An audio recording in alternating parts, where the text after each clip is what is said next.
कोलकाता का साया। रोहन एक फोटोग्राफर था जिसे पुराने कोलकाता की आत्मा को अपने कैमरे में कैद करने का जुनून था। उसकी गलियों, पुरानी इमारतों और ट्राम की धीमी गति में उसे कहानियां दिखती थीं। स्थानीय लोगों से उसने अक्सर उत्तरी कोलकाता की एक वीरान हवेली शांति कुटीर के बारे में सुना था, एक ऐसी जगह जहां रात में कोई जाने की हिम्मत नहीं करता था। एक बूढ़े दुकानदार ने उसे चेतावनी दी, बेटा, उस हवेली में मत जाना। वहां एक सफेद साड़ी वाली आत्मा भटकती है जो अपनी खोई हुई कोई चीज ढूंढ रही है। लेकिन रोहन के लिए यह डर नहीं बल्कि एक बेहतरीन तस्वीर का मौका था। उस रात पूरे चांद की रोशनी में रोहन शांति कुटीर के टूटे हुए गेट के सामने खड़ा था। हवेली एक विशाल काले राक्षस की तरह लग रही थी, जिसकी टूटी हुई खिड़कियां खाली आंखों जैसी थीं। हवा में एक अजीब सी खामोशी थी जो शहर के शोर से बिल्कुल अलग थी। उसने अंदर कदम रखा। धूल और सीलन की एक भारी गंध ने उसका स्वागत किया। हर तरफ मकड़ी के जाले थे और फर्श पर सूखी पत्तियां बिखरी पड़ी थीं। तभी उसे एक दबी हुई सिसकी की आवाज सुनाई दी जो कहीं गहरे से आ रही थी। उसने अपना कैमरा उठाया और लेंस से एक लंबे गलियारे में देखा। एक पल के लिए उसे गलियारे के अंत में एक धुंधली आकृति दिखाई दी, एक औरत सफेद साड़ी में। उसका दिल जोर से धड़कने लगा। जब उसने कैमरा नीचे किया तो वहां कोई नहीं था, लेकिन तभी उसे चांदी की पायल की एक हल्की खनकती हुई आवाज सुनाई दी जो ऊपर की मंजिल से आ रही थी। आवाज उसे अपनी ओर खींच रही थी। आवाज का पीछा करते हुए वो एक छोटे बंद कमरे में पहुंचा। कमरे के बीच में धूल भरी जमीन पर एक पुराना संगीत बॉक्स पड़ा था। पायल की आवाज अब बंद हो गई थी। जैसे ही उसकी उंगलियों ने बॉक्स को छुआ, हवा बर्फीली हो गई। वो आत्मा अब उसके ठीक सामने खड़ी थी। उसका चेहरा गुस्से वाला नहीं बल्कि अंतहीन दुख से भरा हुआ था। उसने अपनी पारदर्शी उंगली से बॉक्स की ओर इशारा किया। संगीत बॉक्स अपने आप खुल गया और उसमें से एक टूटी फूटी उदास धुन बजने लगी। रोहन समझ गया, ये कोई बुरी आत्मा नहीं थी, ये एक याद थी, एक कहानी थी जो दुख के एक अंतहीन चक्र में फंस गई थी। रोहन धीरे धीरे पीछे हटा और आत्मा को उसकी धुन के साथ अकेला छोड़ दिया। वो उस हवेली से भाग गया और फिर कभी पलट कर नहीं देखा। बाद में जब उसने देखा तो उसके कैमरे का मेमोरी कार्ड खाली था। कुछ साए रोशनी के लिए नहीं बने होते।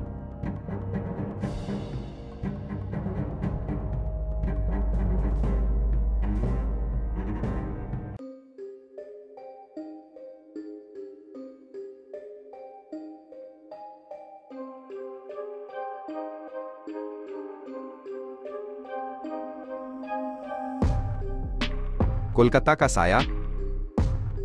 रोहन एक फोटोग्राफर था जिसे पुराने कोलकाता की आत्मा को अपने कैमरे में कैद करने का जुनून था।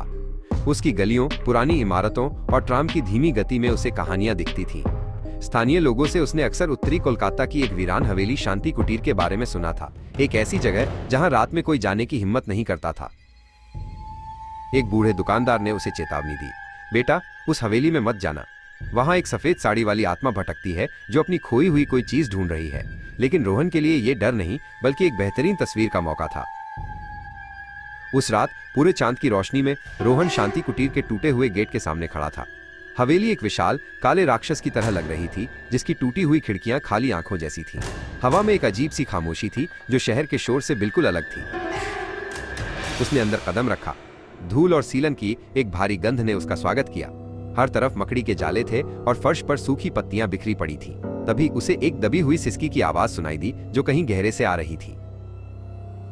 उसने अपना कैमरा उठाया और लेंस से एक लंबे गलियारे में देखा। एक पल के लिए उसे गलियारे के अंत में एक धुंधली आकृति दिखाई दी, एक औरत सफेद साड़ी में। उसका दिल जोर से धड़कने लगा। जब उसने कैमरा नीचे किया तो वहां कोई नहीं था, लेकिन तभी उसे चांदी की पायल की एक हल्की खनकती हुई आवाज सुनाई दी जो ऊपर की मंजिल से आ रही थी। आवाज उसे अपनी ओर खींच रही थी। आवाज का पीछा करते हुए वो एक छोटे बंद कमरे में पहुंचा। कमरे के बीच में धूल भरी जमीन पर एक पुराना संगीत बॉक्स पड़ा था। पायल की आवाज अब बंद हो गई थी।